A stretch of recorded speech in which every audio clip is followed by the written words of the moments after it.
the beginning, I just find her choice of titles for these chapters really interesting, and I keep waiting. How is that going to be used? You know, I can't start a sermon until I have a sermon title. It's sort of like I'm standing on the side of the swimming pool, and until I get that, I can't dive in. And I just wonder about her process in writing this, how she goes about it. But I find her use of these titles really interesting. When I get to a chapter, I'm thinking, all right, where's she going with this? And then usually it's so insightful that I like it a lot. Well, yeah, Ken? I'm gonna go back, since we brought this up last week, and do a trivia question. How many people remember the Village People? What were their two most famous songs? In the Navy. And Macho. I thought of that last week when we were talking about. Okay, now the next question for trivia is, who are they dressed up as?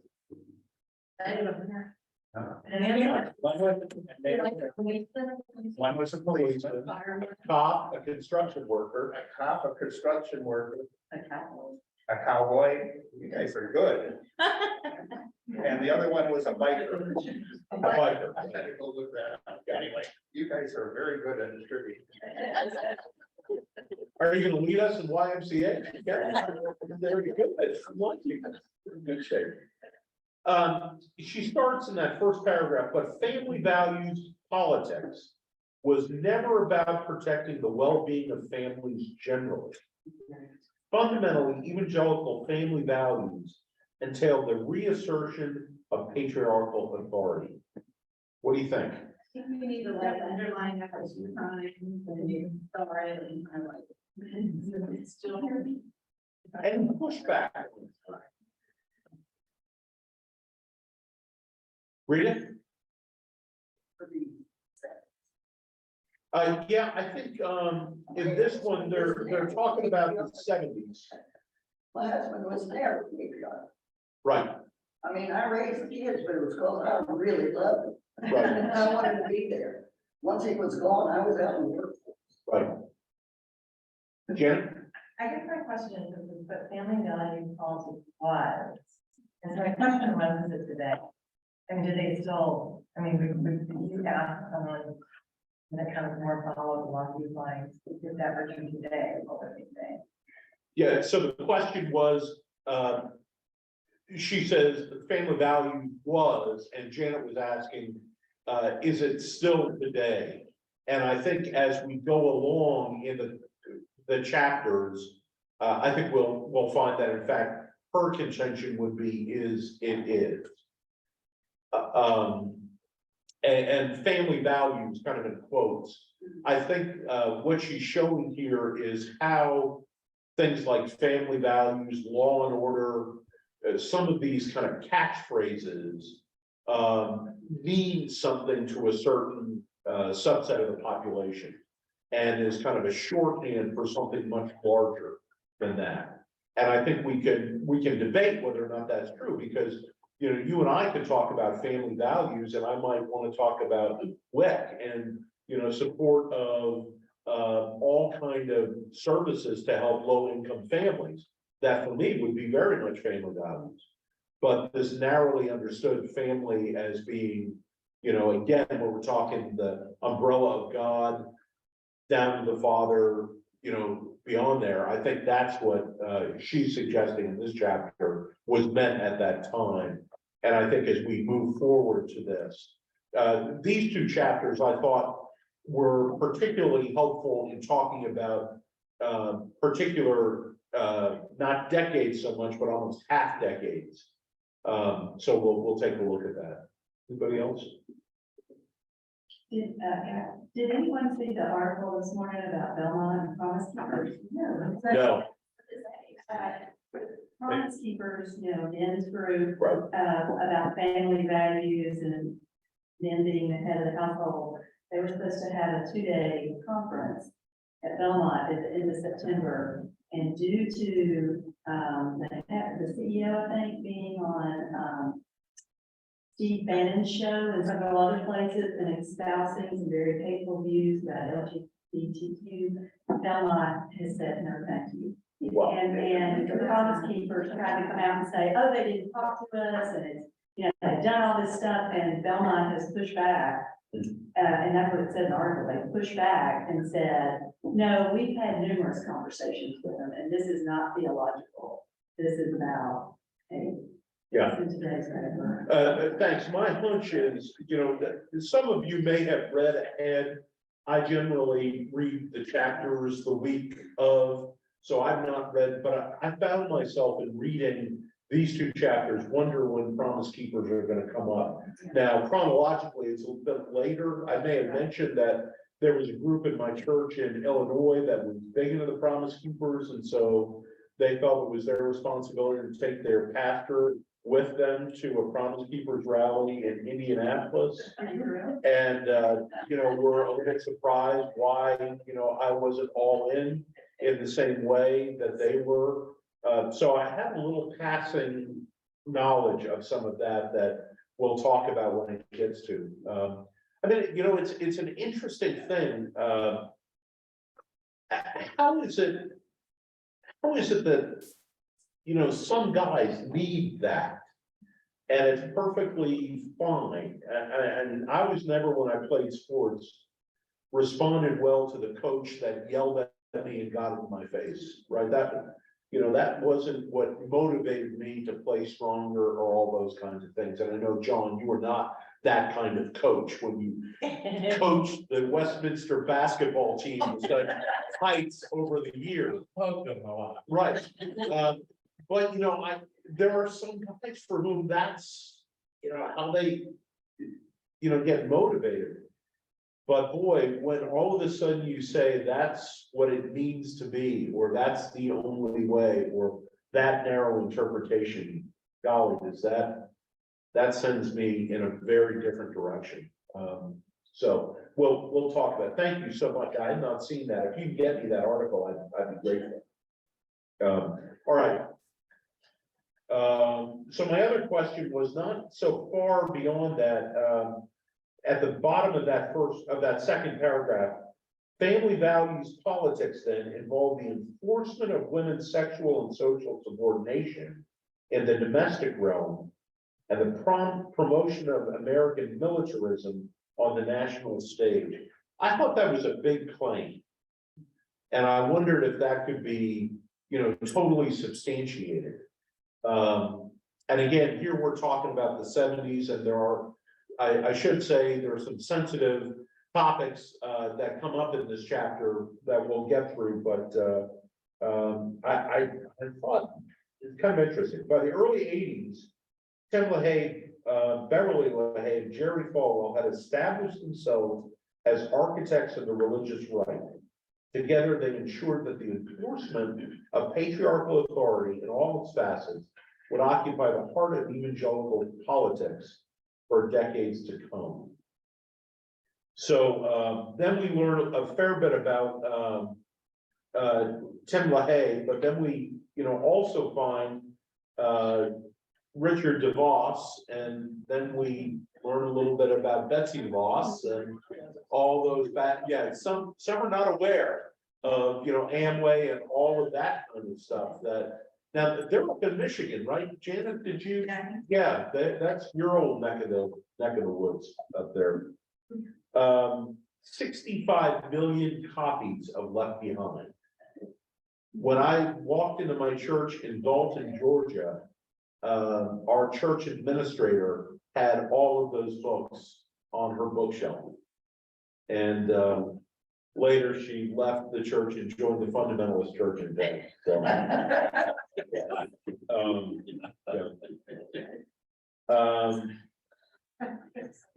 then starting in the, I had not known that before LaHaye got Kenneth Rich was left behind, he was teaching us how to be happy through marriage.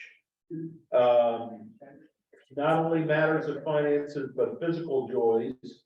But I do think, you know, what was happening in that era, it wasn't just from the right, but then, you know, in the culture, there were all of those books, Our Bodies, Ourselves, the Feminist Classic in '73, Helen Gurley Brown, Sex and the Single Girl.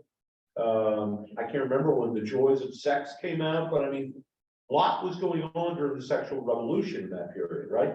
And I think some of this becomes a movement in the religious right to try to address some of that. I do think the bottom of 90, right? Yeah, there we go. Hadn't realized organizations like the John Birch Society and the Klan teamed up with Hargis, and then Hargis gets himself in lots of trouble in the usual way. Funny how that often happens. Thou protectors too loudly. But about changing sexual mores, over on 91, I'm about halfway down the top of the page, but LaHaye took Morgan's advice a step further by situating sex more fully within the framework of patriarchal authority. God designed the man to be aggressor, provider, leader of his family, aggressive leadership. And at the bottom of that paragraph, few men accept bedroom failure without being carnal, nasty, and insulting. In other words, the man who didn't enjoy his wife's lovemaking, they find ways to make disapproval known. And I wrote, how does it square with 1 Corinthians 13 or Colossians 3, right? Now, those are some of my go-to passages when I'm doing premarital counseling with couples. How do we care for one another? It seems like this would justify domestic abuse. Really? Like when I'm reading this, and you know, it says, without being carnal, nasty, and insulting, you find ways to make disapproval known. I just feel like that to me sends up red flags. Yeah. Surely not, It Jennifer. like emotional. I to me because you know, this was a generation before me, and like to see where that came from. Right. And to see why people bought into it, and what concerns me more is that men probably use it, and y'all can speak more of this because you're around for it. Men probably, you know, use this as a justification, but women, I feel like if I were a woman in that era, knowing that this was what was this, whatever it came from, like being told to accept that, Right. and having to buy into that and be brainwashed like that. I mean, that's a lot of damage people have inflicted on. Right. The readers, and I was saying to Joanna, every time I read something in this book, I feel like I get outraged all over again. Not at the author, but the fact that society enabled this to happen. Right. But now I see why, because it was like piling on top of piling on top, it Right. wasn't all in one big bang. It was like gradually you brainwash women into accepting the submissive role, and then into believing that they have to take on this aggressive and feeling role, and this is where it came from. It's just, I don't know. I wonder if some of the women grew up in a similar, I mean, it might have been more subtle in their household, but that may be what they thought was the normal family dynamic. Jim? But I was also looking, like you had mentioned, when they talked about hardest career would be cut short when Time Magazine published an expose of Crusader sexual propriety. Right. And he said, like, you know, next verse, I mean, Right. I've heard this over and over. My question is, well, how do these folks still continually follow these leaders who are so hypocritical and like the reason here and everything else? And I just thought, or they think that cheating men actually represent the epitome of the manly man. And you go coming back to what Jennifer was saying, that you can have a man in aggressive leadership, not an aggressive sex drive. She can do it. Yeah, and then the other question is like, this sentence, hardly considered sexual immorality critical to the nation's defense against communism. That's a heck of a jump, isn't it? That is a big jump. Right, yeah. Stephanie? But the thing to me is that the significance of the male sex drive, look at me have trouble saying it, male sex drive is so important, yet he bears no responsibility for it at all. Right, It's the woman who's supposed to somehow keep him faithful, and if he's not faithful, it's because of her, and he's led to believe that as well. right, And so it's so you gotta be a man and you have to have this sex drive and you gotta be in charge of everything. And yet they're teaching and undermining their own belief by essentially pointing out and saying a man can't do this without a woman in like the most quiet, hideous way. Yeah. Like the damage to both of those genders, Right. male and female, is just, it's insane. right, It's insane. yeah. Gene? As I read through this book and because I lived through all of it and even before, because I'm probably the senior member in this class. And I'm just shaking my head about where's respect? Right, Like, where's respect for each other, for Yeah. your feelings, your abilities? It's so way over on one side for me. Right. Yeah. It's just, I remember, so I guess, I think my middle name is middle of the road. I don't know. yeah, But, I was aware of it, was shaking my head then even. I'm sure. yeah. Well, and, you know, you went to Ward Belmont, you went to Vanderbilt, you know, for a woman of your generation, your schooling and everything else, I think certainly also gives you kind of a wideness in the world that perhaps many of these people would not have had. But I think you're absolutely right, Gene. You know, what about kindness and tenderness and treating the other as the other, not as an object, right? I mean, isn't that, we were talking about Tim Keller a couple weeks ago. The kinder, gentler version of that is the complementarianism that Right. people preach. Right. But they justify it by saying, oh, but you're respectful of your wife while you dominate her. right? Yeah, we're gonna get to that. Because I think you're absolutely right, Jennifer. Becomes what's insidious about that. And again, hear me when I say, you know, you start with bad theology and you shoot a tangent, and where does that go? Like in the book about the fundamentalist Mormons, Under the banner. Under the Banner of Heaven. Pretty soon, it's okay. God says it's okay for you to kill your sister-in-law who's not being respected. I mean, you know, that's why bad theology needs to be confronted, right? It's critical. So, Yeah, I think we do need to remember that I still think back in these times, this is a small segment of the whole population that he's talking about. right. That's right. It's a small segment, Ken, but it's a segment that has become increasingly powerful, right? So I think what's helpful is looking and tracing the linkages between the decades of some of this that I think we often don't take a look at. That's one of the things that I'm enjoying with the book, as well as, you know, I mark up a book way too much, but golly, I'm going through the footnotes with like a fine-tooth comb. Her resources of what she's quoting are phenomenal to me. Really, really amazing. All right. The LaHaye's offering a solution for the conflict in the bedroom.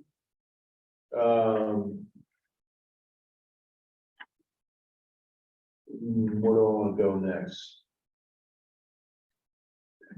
Middle of 92, in language that resurfaced in countless subsequent books on evangelical masculinity, LaHaye's assured men that women desire their heroic masculine leadership in the bedroom and beyond.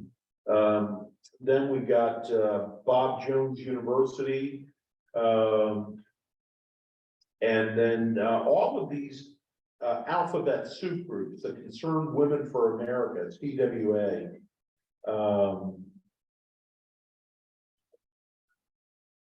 Can we go back to something on page 92? Sure, go ahead. There there was, it's that next left, paragraph about lurking in the heart of every girl, even she is granted as the image of Prince Charming on his white horse, and you wake up as beautiful princess for first gift of love. Yes. One of the nice things about being a parent of children, younger children these days, and I don't have particularly young children, but, fairy tales have started to change that narrative. And, you know, I think that I go back, I loved sitting TV as a little girl, loved it, loved music, the Tchaikovsky. But, you know, it's her passively waiting on the prince to wake her up. And nowadays, kids are getting movies and fairy tales where that's not the ending anymore. Like, I mean, one of the things I love about Frozen, I know that, you know, Frozen is probably the only one example, is that the act of true love was the sister saving her sister, and maybe it not the man coming directly from it. Yeah. And I love that that narrative has changed, but there's also been some pushback, I think, from people on, Sure. you know, some of these things didn't change, but I feel like that there has been some progress made on the front of what we are teaching our children these days. To kind of change that image that, you know, I grew up with. Yeah. You know, Cinderella, and now we have Merida, and we have Frozen, and we have Tangled. Moana, yeah, things like that. Yeah. Could you lead us in singing Let It Go? Because I think we need that right now. Yeah. Yeah. Maybe a duet is what we need right now. Yeah.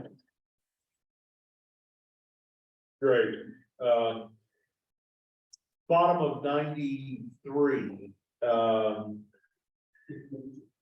Anti-moral programs like Free Company, Dallas, Saturday Night Live, but also television and print news.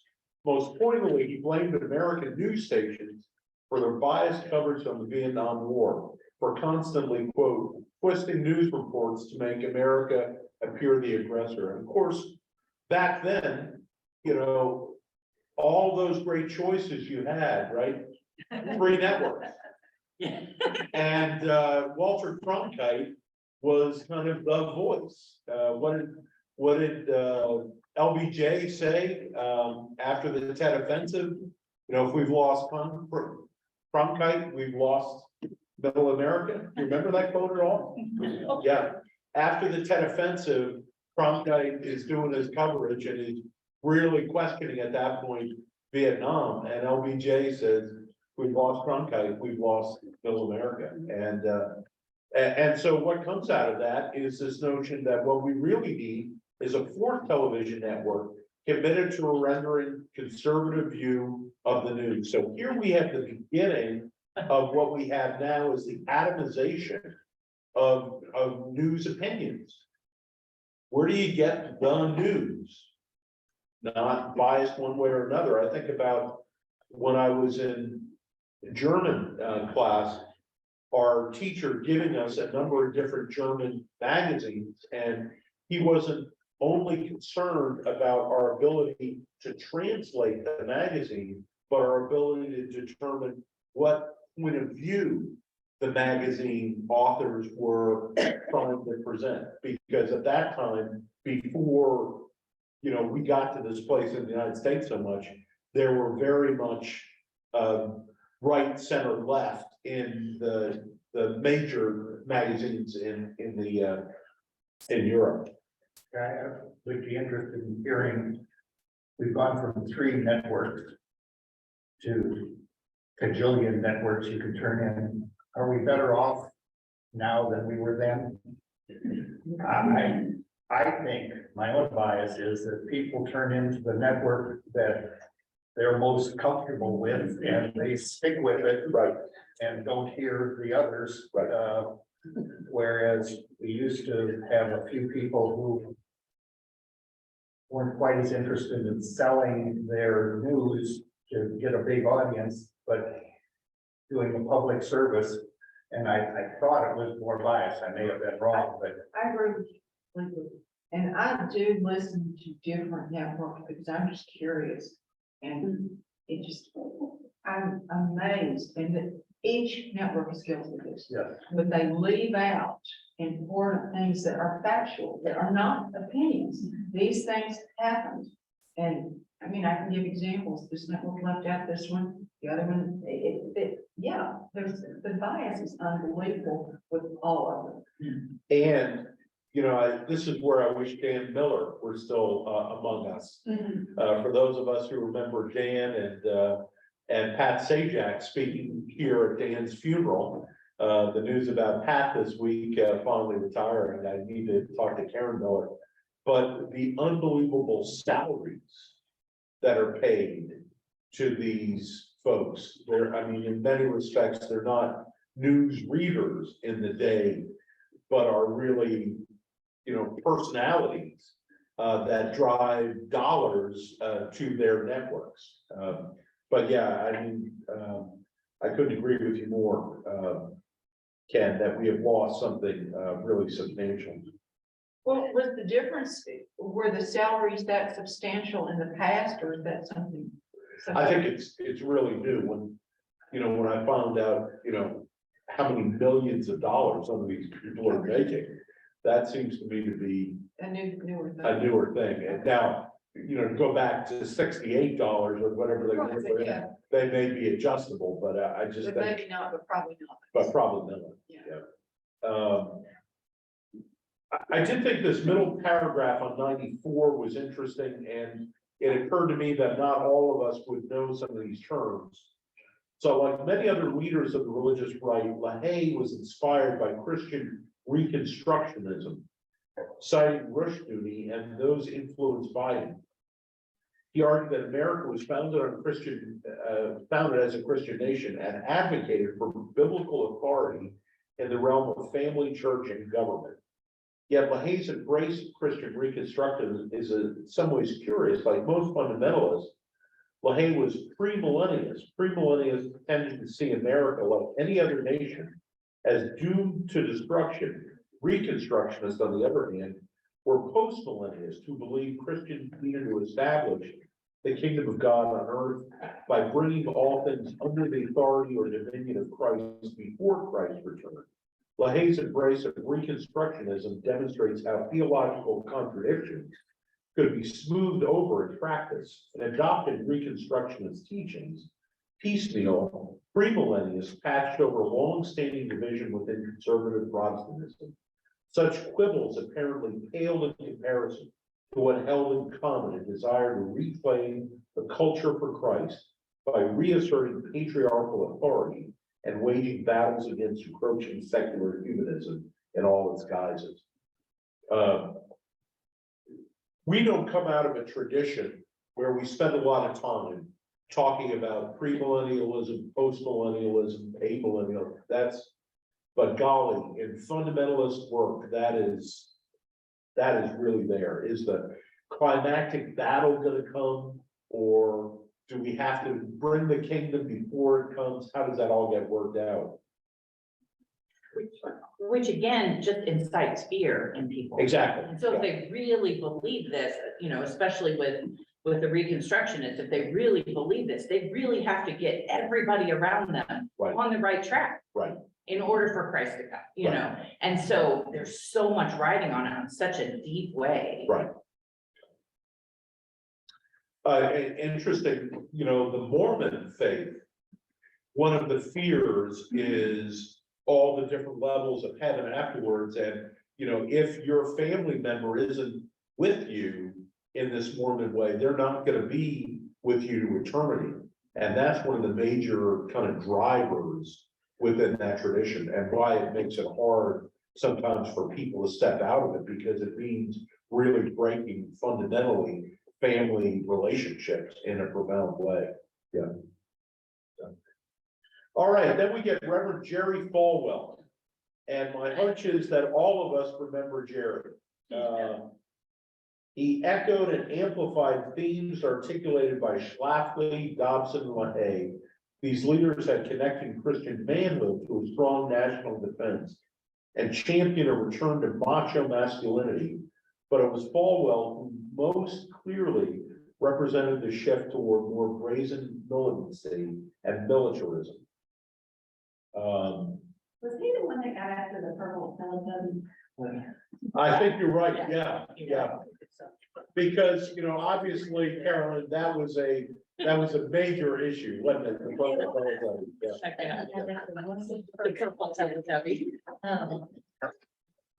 Which one was that? Was that Lala or Tiki Winky? I can't remember. Yeah, I'm pretty sure it wasn't Poe, right? If I remember the name, oh my lord, that's taking me back.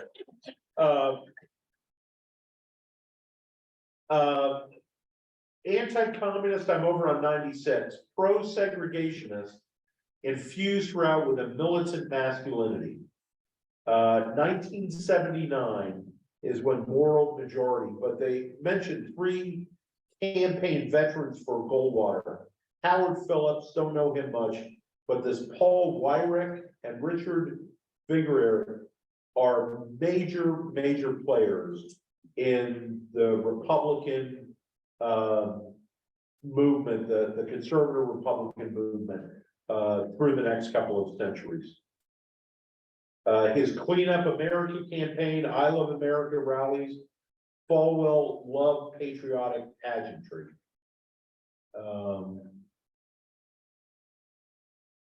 Over on the top of 97, the Domestic Violence Act was especially insidious, for it would do away with physical punishment as a mode of child rearing and eliminate the husband as head of family. The Department of Health and Education and Welfare was a particular target of conservative ire. Conservatives felt that the money there could be better spent on national defense.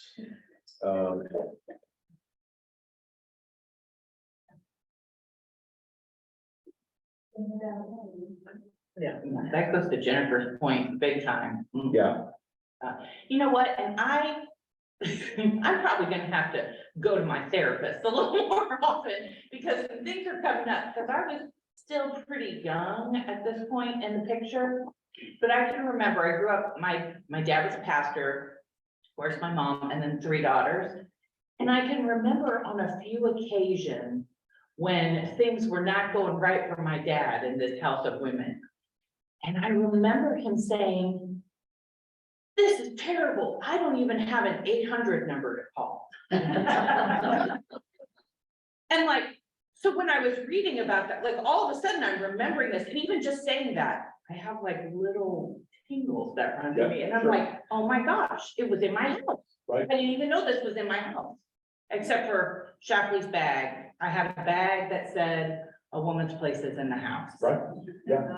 I mean, I think as we read this, we're gonna find places. It just said that, and my mom would say, "and the Senate," and I'm so thankful she said that, because it just helped a little, but it was in my house, I didn't know. We swim in this water, Yeah. right? This is about the culture around us now. Where did I put it? In one of these chapters, I'm gonna get, well, jump ahead on page 100, talking about the family in the 70s. And this kind of fight over who gets to define what the family's like. I'm in the middle of 100. President Carter organized the White House Conference on Families. Things didn't go as planned. Who gets to define family? How many of us remember the movie Kramer versus Kramer?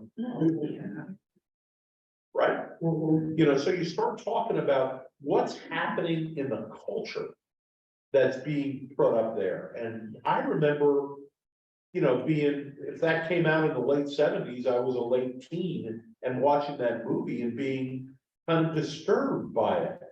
Myself thinking, this isn't how family life should be, kind of stuff. And, my own family was not a divorced family, but, all of the strains that were happening as we were redefining what stuff meant. And, we've got to be honest that for some, a very traditional family works great. And we can celebrate that. I mean, somebody said last week, I think, it doesn't have to be all one or the other, but for others, that doesn't work for a whole lot of reasons. I dated a girl my junior year of high school who was a child of a divorced parent, and Oh, gosh, this is a funny story. The worst date I ever went on. I picked her up to go see the movie Rocky. And when I got to her home, her mother was really excited because her mother's boyfriend was there and she thought it'd be really fun if we went together. And I'm driving as a 17-year-old. And I'm thinking, this just doesn't feel, and I could never figure out what to call Betsy's mother. She had a different last name than Betsy. So she would always sign her notes to me, Betsy's mom, because I would work every sentence away so I could address her as Betsy's mom rather than Mrs. whatever. I was so confused by all that. Anyway, I get traumatized when Rocky comes on the late night.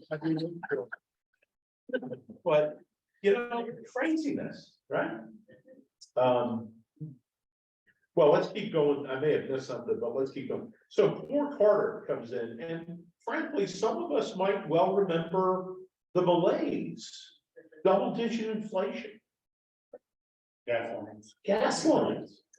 And I was an undergraduate in DC when the Iranian crisis happened.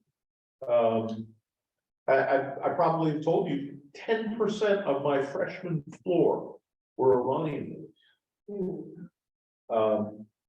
One of my best friends was Iranian. He and I shared a birthday, and our birthday, my second year, so that would have been March of 80, March of 80. I started college in 78, so March of 80. The guys on the floor, we would go into a room and we'd fix a big dinner and have lots of friends there. I've got some great pictures of major hair during that period.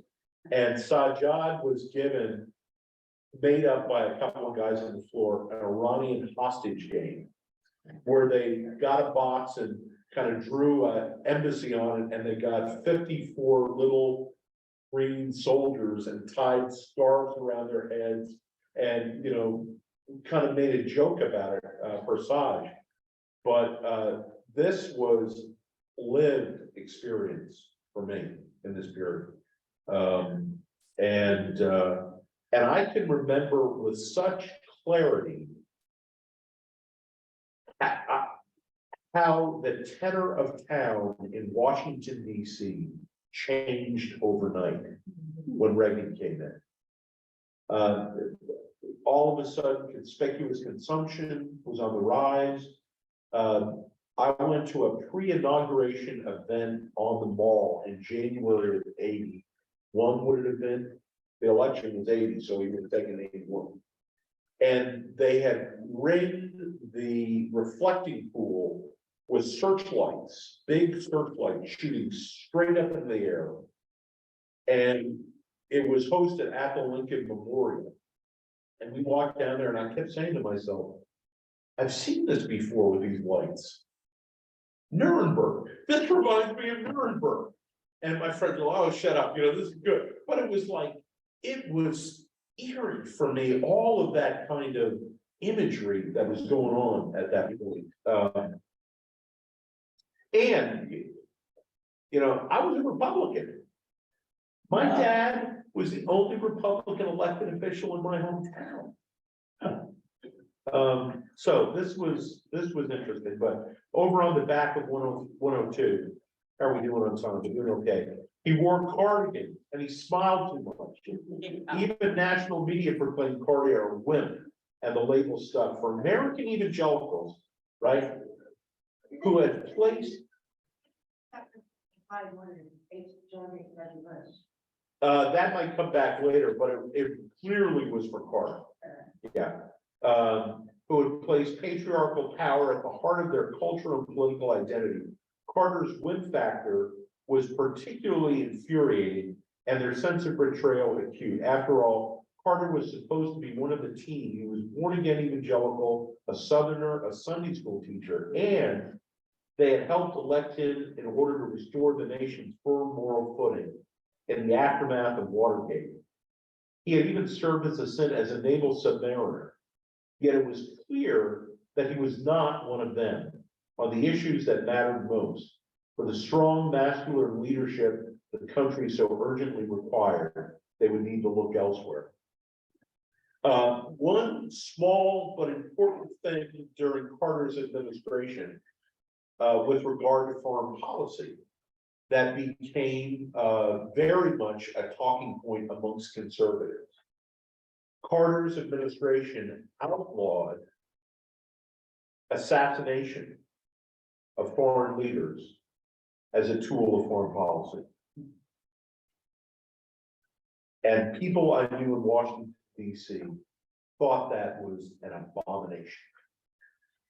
Why can't we take somebody out? Right?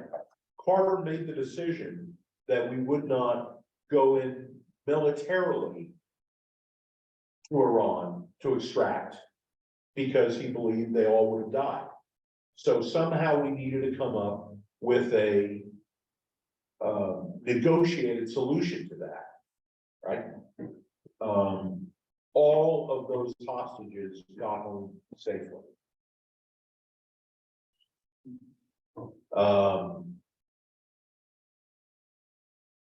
There's a movie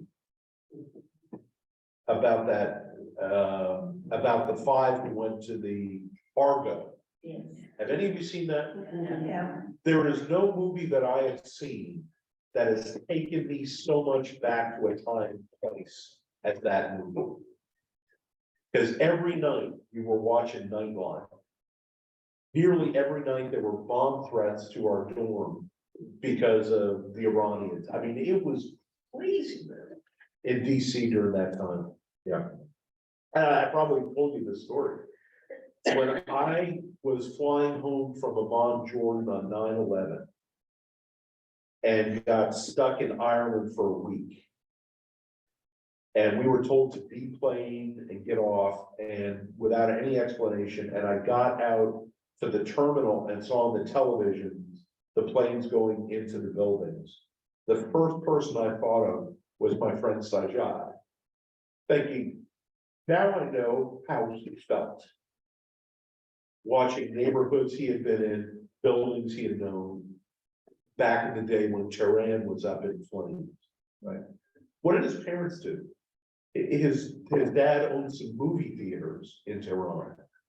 His grandfather had been the head of the Red Crescent, their equivalent of the Red Cross. Yeah. Unbelievable. Yeah, Renee.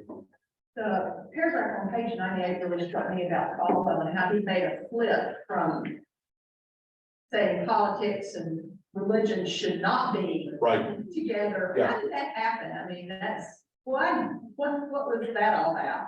All of a sudden, well, he was saying that, and this is really interesting because the PCA historically have said you should be preaching politics, but at the time, often what that meant was about civil rights.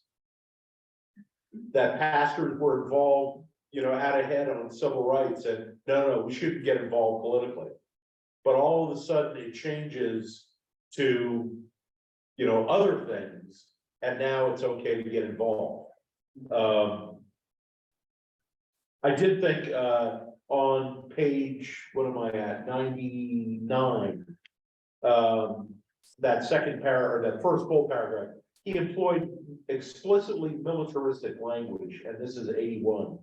Falwell was fighting a holy war, a war to resist feminism, abortion on demand, government intervention in the family, the abandonment of Taiwan, IRS interference in Christian schools, children's rights, and rampant homosexuality. Next paragraph. Military metaphors structured Falwell's understanding of Christianity. The church was an army equipped for battle. Sunday school was an attacking squad. Christian radio, the artillery. Christians, like slaves and soldiers, ask no questions. That's where the title of the chapter comes from. Yeah. All right, going for the jugular. Yes, sir. The one thing that I've always been puzzled about, Jerry Falwell started Liberty University. And I've been puzzled how he attracts a younger proud to go to the university, and it's prospered. I thought it was gonna fail, but you know, who would in their right mind, if they're just becoming independent, would want to go into that? Maybe other people have any idea about what Liberty University has, what attracts people, but Well, Son Ronald was offered, I don't know how, this probably was official, free scholarship for 4 years. If you were going to go to Liberty, and I said, oh, my dead body, you're not going there. I think, Ken, the first thing I would say, for many of these families who bought into the moral majority and all of this, you know, I don't want to send my child to that, you know, those crazy liberal schools that things could happen. So where are these kind of safe Christian colleges where our kids can go? I think that's a huge, huge thing. And, you know, they're not alone. I mean, out in Franklin, there's a startup college that's very conservative. And there's a kid who works in our Westminster Home Connection who went to school there and came out of a very narrow, sheltered family kind of background. I'm not going to mention the man's name, but he's one of my dear friends in this church. I love him to death, and he was taking his child, who at that time was, you know, enough older than my kids, on a college visit. And it was to his alma mater, a formerly Presbyterian college, and told me afterwards he found himself walking around the campus, hearing the spiel, this person, and wondering in himself, does anyone care about my child's immortal soul? Which was one of the building blocks with why I really knew I loved this man. So I mean, I think that there's part of that when we send our kids off to college, right? But you went to a place that stretched you beyond your Minnesota worldview, right? And so most of us in this room want our kids to go to a place where they're going to be expanded and stretched in every possible way. And you have that for your kids. But there are a lot of parents who, you know, if your worldview is fearful, gonna fear these new ideas, gonna fear that my children might, you know, golly, get involved in sex, but fear that my children might, you know, get beyond the small worldview for them. I need a place where that happens. And so it becomes attractive because he really built a huge following. We have a chat. Oh, thanks. Oh, gosh, I've got 6 notes down here and I'm not, hello, Guy, all good here. Hi, Sanderson. Judith Larson, yes, pop off. For my parents, Hannah, they didn't want us going to a public school and getting indoctrinated and converted to liberalism and liberal professors. There you go. And so we see at colleges like Liberty, like we, professors who, you know, are pushing some things, especially on around gender issues, are getting, you know, really slammed hard. Yes, Jennifer. My oldest son is going to be a senior this year, and I'm in a couple of 13 Facebook groups, and there's been an ongoing discussion that went on about parents looking for a Christian college, and it's really basically talking for a conservative Christian college, i.e. Liberty University or one of the Bible colleges like Carson Newman or those kinds of schools. And I've been trying to push back, being like, just because the school is not a conservative Christian school doesn't mean that it's not a Christian school. Right. But I think that that's a mindset that's really, that worldview has really taken over. Right. Because I would call a school like Davidson a Christian school. Right. Whole Roads, my alma mater, a Christian school. But they don't, when you get there, you don't have to sign a pledge saying you will only believe this one worldview and you will act accordingly. And I think that there is, like you said, it's all kind of rooted in this fear that makes people want to cue to this very narrow, Right. small definition of the word. And then that's why schools like Liberty are so appealing to a certain segment of the church and of the population, because it's very tightly control and define. Right. It doesn't allow for questioning at all. Right. Whereas like my first semester at Rhodes, I took an Old Testament class and the professor got in there and pointed out that there are two creation accounts, Genesis, and pointed out how they were different and how they conflicted. And a girl in my class had been homeschooled in a conservative Christian family, and she could not handle it. Right. And she ended up withdrawing, because that was not the Sunday school methods she was expecting from a Christian college.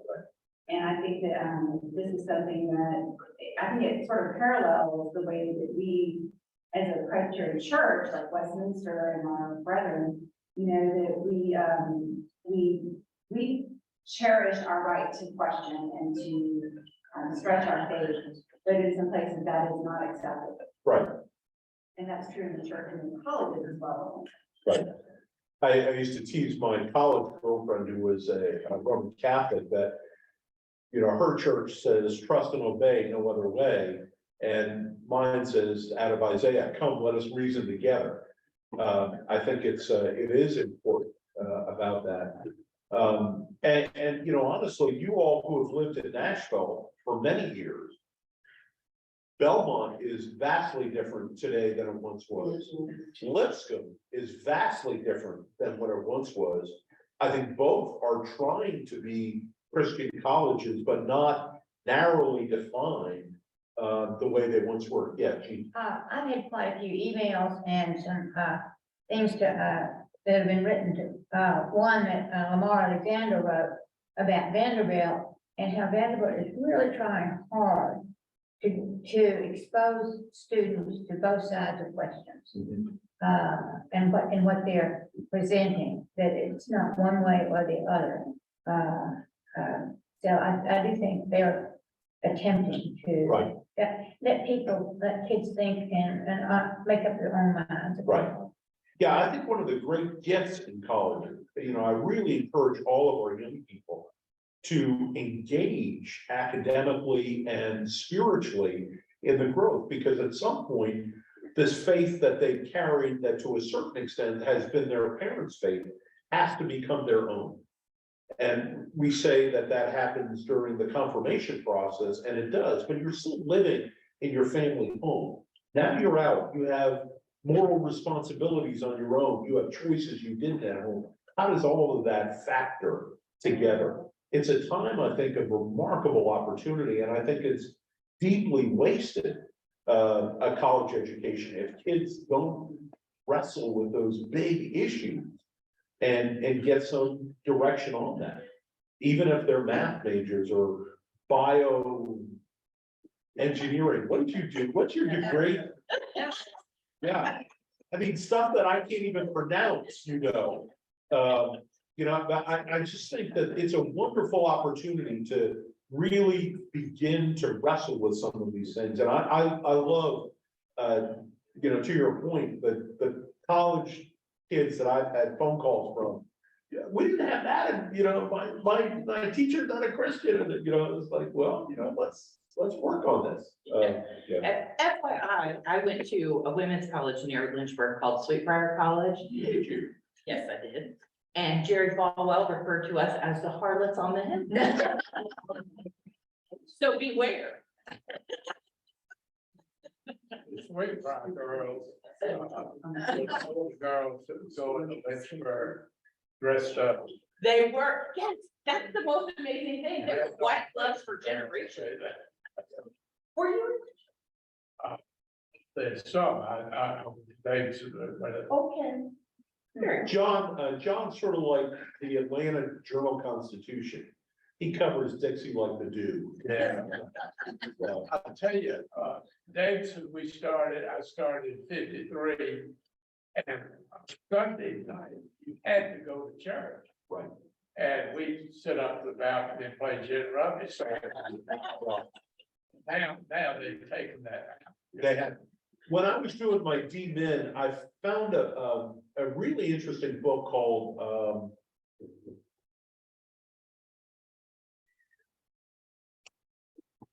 Not that interesting. my mind went to the closing of the American mind, The Dying of the Light.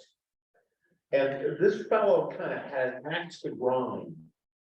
But he listed all of these colleges that were founded by religious, by different churches.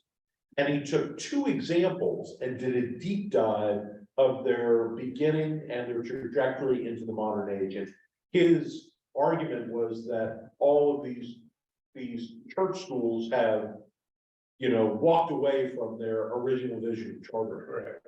And for the Lutherans, he had St. Olaf College up in Minnesota and Gettysburg College in Pennsylvania. For the Presbyterians, he had Lafayette, which is in eastern Pennsylvania, very near where I grew up and where a cousin of mine went to school. And Davidson was the other one. And I found it fascinating reading this history. I didn't necessarily agree with all his conclusions, but I do think, having been on a couple of boards at colleges where, you had professors who had taught there for generations and were coming to the end of their careers, many of whom had very strong Christian commitments personally, and newer faculty coming on who were being asked to take on some of these classes who did not have the same Christian commitments. And how do we teach that? I was on the board one time of St. Andrew's College in North Carolina, and they had a class sort of like Rhodes did. What was it? Faith, or what were the two options you all had? Take either 4 semesters of religious classes, or you can do 2 years of what they call search for values in the light of Western civilization. Right. And in my day, it was man in the light of history and religion. Right. So I knew that, those were classes designed to allow you to, take anything on a cocktail party, right? But it was basically Western civ and religion together. And so they asked me to sit in with the faculty that taught that. And it finally dawned on me right before lunch that they were taking, a couple of weeks on the New Testament and boiling it down to a class. What do you cover? So I finally said, let's break for lunch and come on back. And said, well, hear me out. I might be tempted to teach 1 Corinthians 13 as an entry point, because here you're talking about love. But in the New Testament, if you're talking about love, you're talking about a referent, and that referent is Jesus Christ. And if you're talking about Jesus Christ in love, you're talking about the cross. How do you get there? I mean, if I have one class and these kids might hear 1 Corinthians at a wedding someday, how are you going to get into that? So we kicked that around. I don't know what they ever did, but I mean, my head is exploding. How do you get from a couple of weeks deep dive in the New Testament? You've got 1 week on it. But I mean, these are challenges that faculties are having. I mean, how do you teach history when history keeps happening, right? We're a half century almost beyond when I learned Western civilization. There's a whole lot that has happened in a half century. You got to make choices. What challenges do you have? So, okay, we're getting on. We got to get to the jugular. Some of us remember. I know that you can't endorse me, the Republican nominee for president, but I want you to know I endorse you and your program. Ronnie was a very, very skillful communicator. What had drawn Reagan to the Republican Party were the same things that had drawn evangelicals. A mix of anti-communism, I'm over on 104, Christian nationalism, and the nostalgia for a mythical American past. Mourning in America. The folks who ran his campaign were brilliant. Reagan didn't just speak the language of the right, he looked the part. In contrast to Carter, Reagan emanated a firm masculine strength. Fresh off his California ranch, he looked to be a real cowboy, and thanks to his films, a war hero. With his ruddy face, easy manner, and staunch conservatism, He was perfectly cast for his role as hero of the religious right. Now, I want to say he was hero to more than just the religious right, but that was for particular true for him. I thought this notion of his connection with John Wayne on the bottom of 104 and 105 was really strong. And then the paragraph right beyond that on 105, Reagan was never a movie star of Wayne's caliber, but the two were similar in many ways, on screen and off, both blended myth and reality, both had played the war hero, and among admirers, his fiction was often confused with fact. I would say Reagan played the Gipper, which is, you know, a step up on Wayne in some people's eyes. Both too symbolized an old school rejection of social upheaval of the 60s and 70s. A writer in American Cowboy magazine described Wayne as emblematic of strong, silent manhood, of courage and honor, the world of timidity and moral indifference. In a society, quote, racing toward permissiveness, end quote, Wayne stood for authority. In a 1971 interview with Playboy, I mean, just think about that in and of itself. Wayne had denounced this culture of permissiveness in no uncertain terms. And by permissiveness, Wayne made clear that he meant the simply following Dr. Spock's system of raising children. After 15 or 20 years, the consequences of anything goes attitude were everywhere apparent, not least the behavior of a generation of hippie dropouts. Reagan agreed. Reagan specialized in playing the role of stern authoritarian father. For conservatives, tough on crime generally connected only certain types of crimes, street crime, or the threat of blackmail. Domestic violence, sexual assault, and child abuse didn't register. Domestic tranquility could be established through the imposition of law and order. It should come as no surprise that a country embraced Wayne as its favorite movie star. He helped spot as late as 1995, would also elect a man like Reagan president. Anything surprising there or disconnect, or does that track make some sense? This is why I can't read this book in public. I like to read in the coffee shop just with noise around me, kind of, but I can't because I keep exclaiming out loud. I'm like, oh my head, as soon as we're talking about the Playboy interview, and I'm just like, I have to read in my car now. Over on 106, the paragraph to conservative evangelicals, Reagan was a godsend. That was absolutely true. And then in 1980, the election widely hailed as a moment for Christian right came into its own. Where were you in the 1980s? What was going on in your life in 1980? Babies? Babies. Some of you said babies? Yeah. Yeah.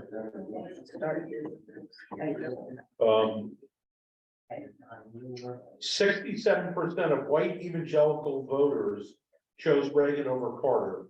Just 4 years earlier, Carter had received 49% of the evangelical vote and 56% of the white Baptist vote.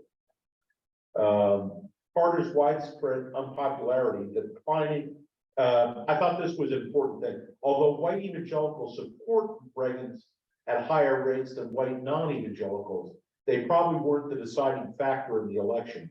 Carter's widespread unpopularity, a stagnant economy, the drama of the Iran crisis likely would have ensured Reagan's victory without the mobilization of the evangelical pastor gradually. The Christian right may not have swung the election to Reagan, but it did succeed in securing the loyalty of evangelicals to the Republican Party. From Reagan on, no Democrat would again win the majority of white evangelical support. That's, I think, really important. The Southern strategy, Reagan was adept using racially coded rhetoric like states' right. I thought this analysis of the Neshoba County Fair near Philadelphia and going to Bob Jones, I mean, those are some really critical choices that become, in a sense, dog whistles around certain issues. In the 1980s, then the Democratic Party had become the party of liberals, African Americans, feminists, and the Republican Party, the party of conservatives, traditionalists, and segregationists. The Southern Baptist shift to the Republican Party coincided with conservative resurgence within the denomination. And then it begins to show the takeover of the real leadership tools within the denomination. Do any of you come out of the Southern Baptist? I know you do, a couple of you do. You all likely remember when this was happening.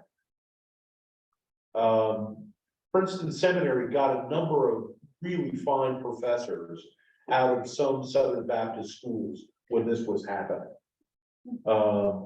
Professors had to leave, and schools had to make hard decisions about whether would they cave into it or would they not. Schools like Wake Forest kind of made the break with the Southern Baptists at that time. Yeah. Right, and what was at stake was, is it going to become a small denominational school, or would it fulfill a wider purpose? And it took Belmont a little bit longer until, remember what the issue at Belmont was? The gay soccer coach. And some folks, you know, who wrote deep checks had to have conversations about, was Belmont going to stay a small conservative Baptist college, or would it look at its mandate to be a wider national university, right? Ruth Ann, Even when I was at White, you know, it's kind of near the end, and it was considered the black sheep of the Baptist Right. convention, so. Yeah. Yeah, one of my seminary classmates' father was a well-respected New Testament professor, but his scholarship would not have been supported by most Baptist churches. But we read him at Princeton, via was in Religious classes, you had to take, I mean, even when White was Baptist, I mean, you know, it was a liberal arts school, so, you know, you had to take things from different departments, but Right. within, you know, you had to take like 2 religion classes or Right. something. And, but, you know, I took one that was called Theology and Modern Literature. It was really great, you know. better words. And then there were a lot of choices that weren't particularly Narrow. narrow, yeah, and even I took Old Testament, just regular Old Testament in one of the other classes that I took, and it was not, it was, you know, like she was describing, it was different from what I had been raised on. Right, You know, exactly. and it was right, you know, it's not saying this is exact, you know, the Red Sea was parted and the waters were standing up, you know, it's like, it's probably the Reed Sea, you know, it probably didn't really happen that way. Yeah, Ken? I mean, it's very different. If you were looking at Back to school, you know. former presidents, which ones do you think were most exemplary Christians? And to my mind, I think it's gotta be Jimmy Carter, so it's a little bit surprising that the evangelicals were so against him. I wasn't the best president, or bad things happened during his presidency, but if I had to have a person to say, this is the way I would like former presidents to act after they finish their term, I would put him right up near the top. No question. I think those are both true statements. The one true statement is he was not as effective a president as we had hoped to be.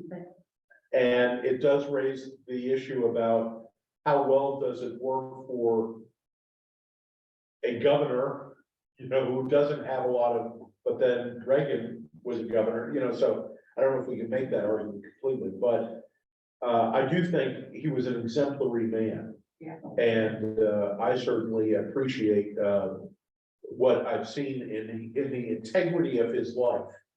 And but again, it may come up in another chapter. He wrote a book a number of years ago where he basically said modern Israel is like apartheid South Africa, what's happening there, and the evangelicals' heads just exploded, about that. Because of the very narrow view of the role of Israel. I remember being in Dalton, Georgia, and seeing a license, a bumper sticker that spelled out Jerusalem. But the middle letters, USA, were in red, white, and blue with stars in them. I mean, there is some crazy theology, that ties all of that kind of stuff together. Right, and Yeah. sort of a footnote about Jimmy Carter, he did several years ago leave the Southern Baptist Convention, church, and he goes to a church that's part of a new branch. It uses Baptist in the name, so a lot of people, but my mother joined that church late in her life, and they do ordain women, and they are inclusive, and that's the denomination that he moved on to. Somebody else may know this, I don't, a question is raised. Did Bob Fisher lead both the phenomenal growth at Belmont as well as the move away from the Baptist church? I don't know the answer to that. My hunch is that the move away from the Baptist church came before Fisher, but I don't know how long he was at the helm at,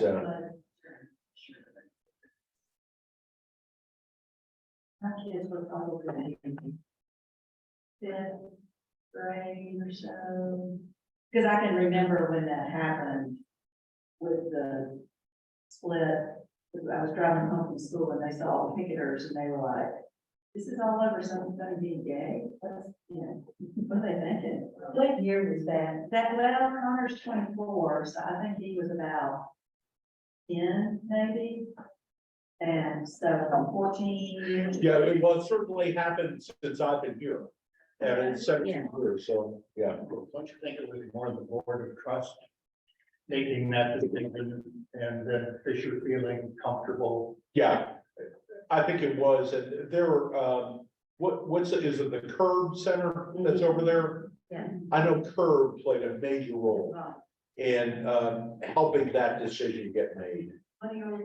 Yeah.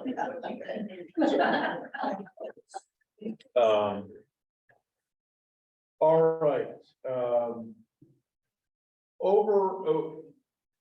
but on page 108 is where we get the going for the jugular. And that willingness to do that, we see not only in church politics, but we see that in the national campaigns as well during this period. I did think, where did I see it?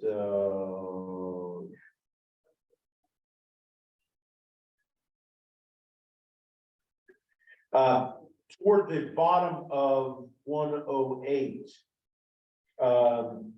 these women insisted on interpreting biblical text contextually, attentive to the settings in which they were produced. Conservatives, however, insisted on a quote populist hermeneutic, a method of privileging the simplest, most direct interpretation of scripture. For conservatives, this wasn't just the right method, it was also the masculine one. They depicted biblical authors like Paul as uncowed by political correctness. Paul wasn't afraid to prohibit female authority, and masculine men should do likewise. It's not really a fair reading of Paul. I think we're going to Paul, but It is not, but I mean, if you want to take a populist hermeneutic, that's what you get, right? It's not taking any contextual issue. I remember President Gillespie when I was at Princeton, and I was in Princeton 82 to 86, getting up and reading wives be subject to your husband's text. And, he said, fools rush in before where angels fear to tread, and read that. And yet did one of the best sermons I ever heard about setting that contextually and showing that, in fact, what Paul is lifting up is a vision of mutuality in marriage, not hierarchy. And that in some respects, looking at Paul this way, sees him as being much more out in front and in context or in conflict with the cultural norms at the time. You know, it says nothing, there's no surprise in the culture, wives be subject to your husband. And that Greco-Roman culture, that's no surprise. Husbands love your wives, that's something different. That wasn't expected. Wives were chattel. So all of a sudden, bringing this equality into it is setting a very different ethic of Christian marriage. Right? Paul has women who were church leaders. Exactly, yeah. So. All right.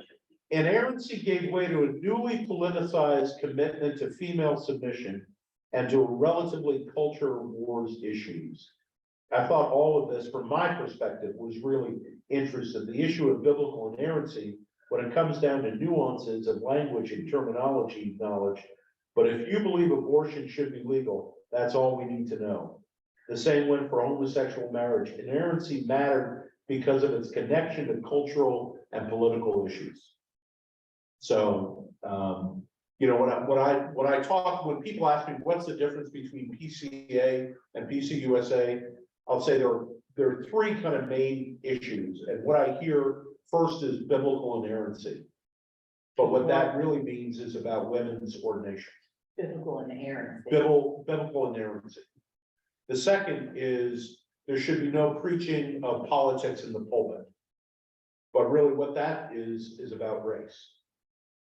Because that whole thing came out of folks who were involved in civil rights. And the third is a commitment to the Westminster standards, the old vision of the Westminster Confession of Faith, which is one of our creeds and confessions, but it's not the only one. But that very much had a 16th century hierarchical vision, God, you know, and whereas our more modern creeds, especially C67 and some of the others, have this vision of Jesus' reconciliation as the heart of many creeds, right? So there are some really important differences, yeah. What other creeds the PCA has, like obviously you're not gonna have like some of the newer ones we have in our denomination, but at what point which ones do they keep? As far as I understand, I mean, they probably have the apostles in the Nicene, but I think it's the Westminster. So like not Harmon and. No, I don't believe so. Okay, now, and I don't know about EPC, but I believe that's true of the PCA. That it's still committed to the Westminster standard. All right, where am I? And what's our time? We gotta run on here. Middle of 109. 110. At first things, top paragraph, looked promising. At his inauguration, Reagan paid homage to his evangelical supporters, his Bel Air pastor. Anybody knows who that is? Presbyterian minister named Don Mumau at Bel Air Presbyterian Church. Came in, preached, and was there at the inauguration. I lived a 9-iron from National Presbyterian Church. Mumau preached in that pulpit the Sunday after and Reagan was going to go to, at 6 a.m., helicopters started flying over our neighborhood. And we're like, don't ever come to church. You know, have a chaplain come to the White House. If this is what it's going to be, we're not going to do that. But I was there for all of this. It was crazy. I did not know, and I'm over on 111, Hal Lindsey's. Any of you ever read Late Great Planet Earth? Really? Boy, in the 60s, 70s, that was a hot book for the premillennials. And I had not realized that this countdown to Armageddon had been so important. The book spent 21 weeks on the New York Times bestseller list. Crazy. 1983, I'm over on 112 now. He invited Falwell to the White House. That was my first year of seminary. It was 82, 83. And going into the summer of 83, I received a phone call from a professor mentor of mine named Jack Child. He asked me, are you doing anything over the 4th of July weekend? No, why? Would you be willing to come back to Washington and march with me in a demonstration? I've never done that before. Jack Child had been the youngest first lieutenant in the Army. He went to Yale University as a 16-year-old, joined the Yale Battalion, which was the ROTC at Yale, was commissioned, and was in Vietnam in like 64 when the first American got killed. Because he had been raised in Argentina by American parents, he ended up cycling through most of the high-end Latin American and South American embassies as a military attaché, went back to Vietnam with 101st Airborne in 68 or 9. Had a lot of postings, taught at West Point, got out as a colonel. He was teaching at the Inter-American War College in DC and became the assistant dean of American University School of International Service. And I was his, I helped in his office, and we became very close. He was absolutely infuriated at the war in Central America and ended up coming out, writing letters to the Washington Post about how wrong that was. Well, so there was going to be the Vietnam Vet Memorial had just opened, and there was going to be a demonstration of Vietnam vets against the war in Latin America. And he asked me to come and would I walk with him in that. And the picture I was going to show you was I was wearing Army khakis because I had done the first wedding I did was for a guy who, my senior year at university, I was a teaching assistant. And one of the other teaching assistants was a major in the Army who then went and taught foreign policy at West Point. And he asked me to come up and do his wedding. The first wedding I ever did was on the Commandant's yacht in the Hudson for this guy who was a 6'5" tank jockey. Now, I wasn't allowed to do it yet. There was a JP who signed the license because I wasn't yet ordained, but I did the wedding for him. And he gave me military uniforms as payment. So I'm wearing his, military pants, and I have a no nukes shirt on. It's a fabulous picture of me, but I mean, you're in the midst of this. Some of you heard me tell, so I do this wedding, and this guy who's a major and is just covered with medals comes up to me and says, Pastor, can I talk to you? And I said, sure, glad to. Well, I'm in a bit of a problem. There's not a chaplain of my denomination on post right now. And I'm really having trouble with the government's position on nuclear arms. I think it's immoral as a Christian. What do I do? Okay, I'm a 23-year-old seminarian trying to answer this man's, issue. Going into my senior year, I had a job at the Smithsonian Castle. There's a think tank in the castle called the Woodrow Wilson Center. There was a guy who had got a degree from AU and needed somebody to help him do some research. And General Ed Rowney, he had been the Joint Chiefs chief salt negotiator because he was a Russian expert. And he resigned his commission after 36 years because he couldn't support Jimmy Carter's position on SALT II. And at our first meeting, I said to him, General Rowney, we need to know I actually support Carter on this. And he said, don't worry about it. We'll do it. And my job was to help him prepare for a debate with George F. Kennan. If some of you remember George F. Kennan's name. So I was deeply in the midst of this back in the 80s. the no nukes and what position we're gonna have on that. And I remember first year at seminary, talking to a person in the Princeton Seminary Library who said to me, oh, I don't worry about that. If a nuclear bomb goes off, I figure it's God's plan anyway. Okay. It's like, wait a second, we come out of a very different view of Christianity. When I went to seminary, I was reading more New York Times than the Bible. Right?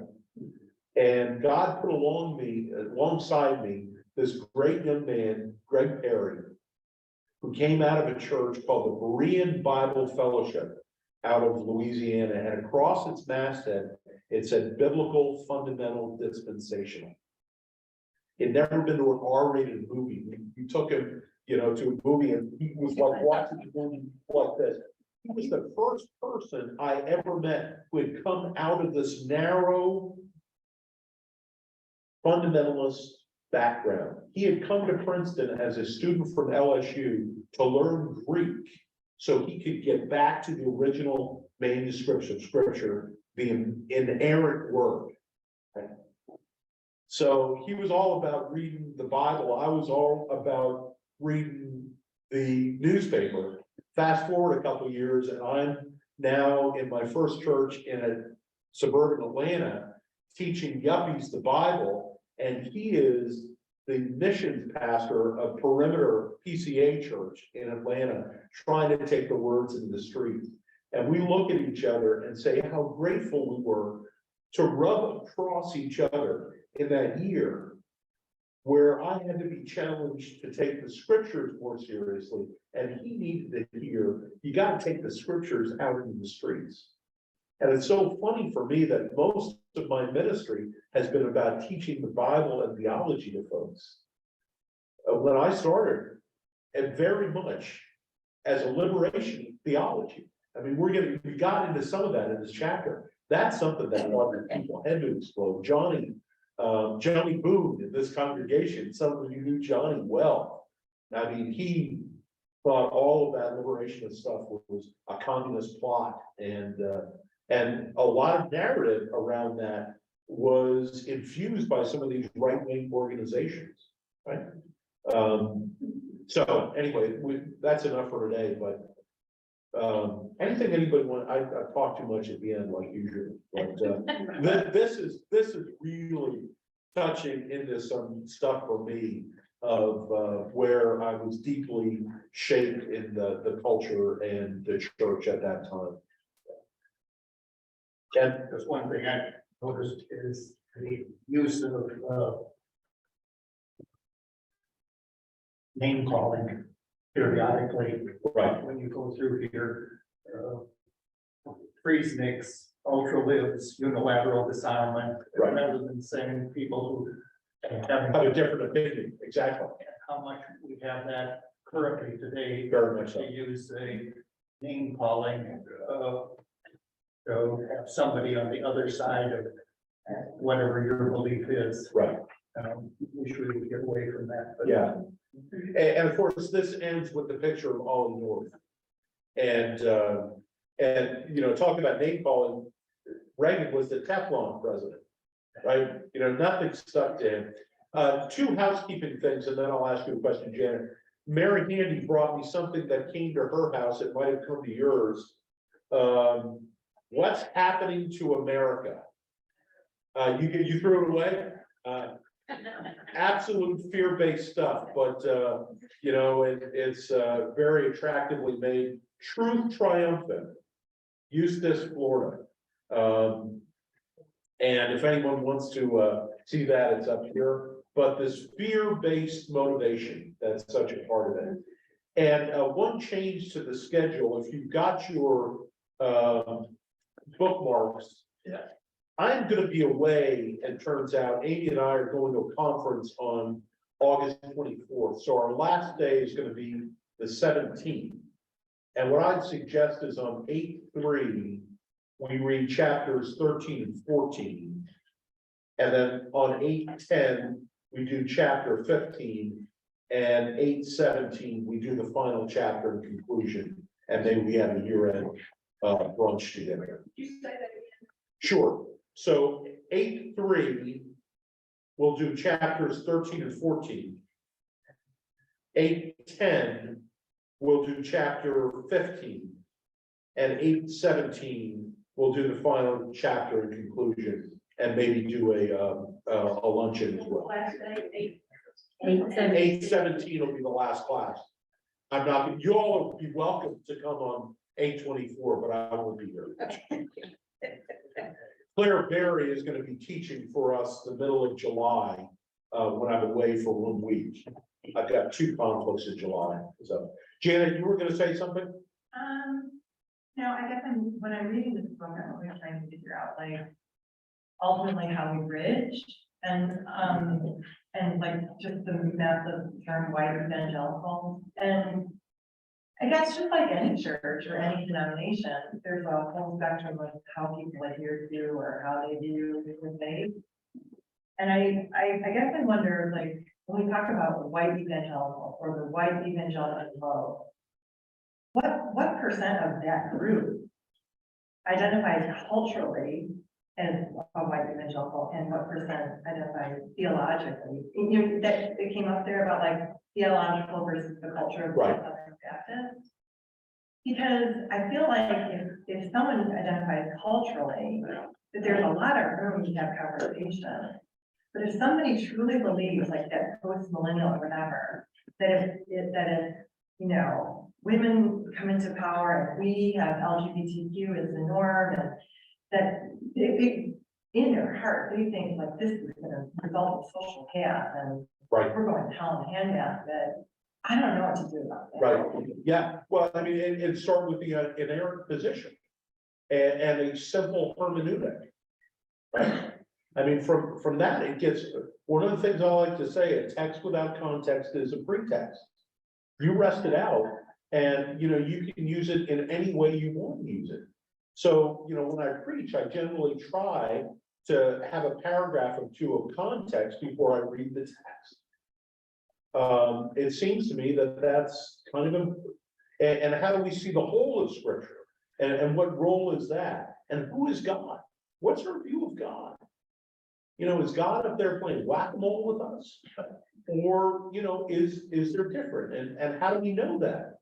Does Jesus give us a clue of who God is or not? You know, those are the things that I think are really fundamentally challenging. But if you have this hierarchical view from God, that God has given, you know, the man the responsibility in the house, and, you know, there's those texts in Timothy, if your household is, you know, not in good order, you can't be a leader. Oh gosh, Benjamin, toe the line. You know, it's really, and honestly, I've known pastors who have left the ministry because they've had a child, you know, go crazy on them. You know, so how do we understand all of that? And yet, where are there truths in some of that as well? You know, I see myself caught up in some of this. I didn't like when there was a malaise in the 70s. I remember standing in line for friends when I was at college, you know, who couldn't go get their car filled up, and so I spent an hour, you know, getting their car filled up for them. But all of a sudden, the United States was in a different place in the world. You know, the hegemony we had economically, post-World War II, all of a sudden other places were coming up, and, you know, the Arab world understood that they had a valuable commodity in gas. And I remember folks going absolutely ballistic over us giving the Panama Canal back, remember? And some of us have deep connections with some of that. So it's, we are Americans. You say white evangelical, you know, I can't get away that I'm a white guy. And I've got a heart that's open to the good news of the gospel, you know, but I don't consider myself in that category, even though I don't want to give up that term evangelical. But the way it's being defined as a kind of demographic group in the country, I don't identify myself with that. I identify myself more with Jim Wallace, the evangelical left, they call, I think Wallace is important, incredibly important. And as an undergraduate, I did work with his group in DC, with someone I said, well, listen, we're over time, I'm sorry to keep you guys. Although I do need to ask Carolyn chocolate to stay after class for a moment. Bye, everybody, thanks for, Thank bye, you. Dana, bye, Neil, bye, Julie, bye, Kay, bye, Cynthia, bye, Carolyn, bye, Chevy. Love you all. Lane Hurd.